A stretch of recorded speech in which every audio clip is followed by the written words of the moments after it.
کہ نماز میں نیت کے لیے یہ کہنا ضروری ہے کہ میں 4 رکعت فرض نماز پڑھ رہا ہوں، منہ میرا کعبہ شریف کی طرف، امام صاحب کے پیچھے، یا دل میں ہی پتہ ہو کہ آپ 4 رکعت فرض پڑھ رہے ہیں تو یہ بھی کافی ہوگا۔ دیکھیں یہ کہ منہ میرا کعبہ شریف کی طرف اور اس امام کے پیچھے، تو منہ تو کعبہ شریف کی طرف ہوتا ہے تو نماز ہوتی ہے، اس لیے اس کی نیت ضروری نہیں ہے۔ باقی یہ کہ امام کے پیچھے میں دل میں اتنا ارادہ کافی ہے کہ میں جماعت سے نماز پڑھ رہا ہوں، اکیلا نہیں پڑھ رہا۔ بعض دفعہ انسان صف میں کھڑا ہوتا ہے اپنی نیت باندھ لیتا ہے، تو دل میں بس اتنا ارادہ ہوتا ہی ہے جب آپ صف میں کھڑے ہیں تو اور کیا کرنے کے لیے کھڑے ہیں، اپنی نماز تھوڑی پڑھنے کے لیے کھڑے ہیں۔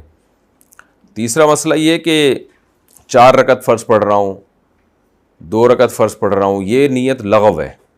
آپ فجر کے 2 فرض پڑھ رہے ہیں اور آپ نیت یہ کریں میں 4 پڑھ رہا ہوں تو بھی فجر کے 2 ہی ہوں گی، اس سے کوئی فرق نہیں پڑے گا، کیونکہ وہ اللہ کی طرف سے پہلے سے 2 رکعت متعین ہے، آپ کے 4 کہنے سے وہ فرق نہیں پڑے گا۔ ظہر میں آپ نے یہ نیت کر لی کہ میں ظہر کی 2 رکعت پڑھ رہا ہوں تو بھی نماز آپ کی ہو جائے گی، کیونکہ ظہر کی 4 رکعت ہوتی ہیں، 2 ہوتی نہیں ہیں۔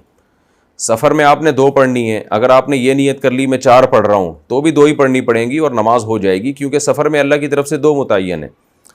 تو صرف اتنی نیت کرنی ہے کہ ظہر ہے یا عصر ہے، کیونکہ ظہر میں آپ کے پاس یہ بھی آپشن تھا کہ آپ پچھلی کوئی قضا پڑھ لیں، یہ بھی آپشن تھا کہ سنت پڑھ لیں، یہ بھی آپشن تھا کہ فرض پڑھ لیں، تو یہ 3 آپشن تھے آپ کے پاس، تو ان میں سے ایک کو آپ نے خود متعین کرنا ہے کہ فرض پڑھ رہا ہوں یا سنتیں۔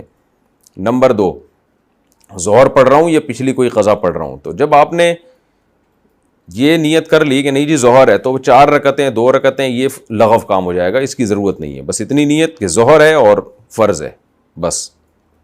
یعنی فرض سے میری مراد کہ ظہر ہے، آج کی ظہر ہے، یہ بھی ضروری نہیں کہ فرض ہے، کیونکہ ظہر تو ہے ہی فرض، تو سنت نہیں ہے۔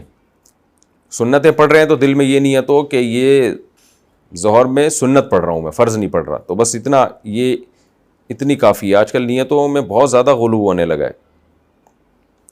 نماز پڑھنے اور نہ پڑھنے والے کی قبر کیسی ہوگی؟ اگر ہم نماز نہیں پڑھیں گے تو کل قبر میں ہمارا کیا حال ہوگا، اور اگر ہم نماز پڑھیں گے تو ہمارا قبر میں کیا حال ہوگا؟ دوبارہ وہی حال، 2 دفعہ قبر میں حال پوچھنا چاہ رہے ہیں آپ، اسماعیل صاحب انڈیا سے۔ اچھا، اگر نماز پڑھیں گے تو کیا حال ہوگا، نہیں پڑھیں گے تو کیا حال ہوگا؟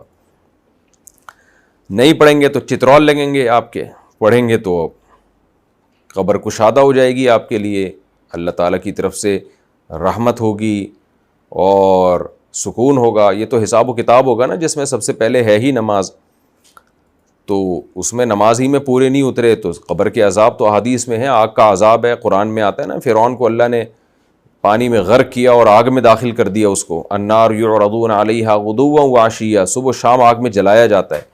تو قرآن سے پتہ چلتا ہے کہ قبر میں بھی آگ کا عذاب ہوتا ہے۔ اللہ تعالی ہم سب کو محفوظ رکھیں۔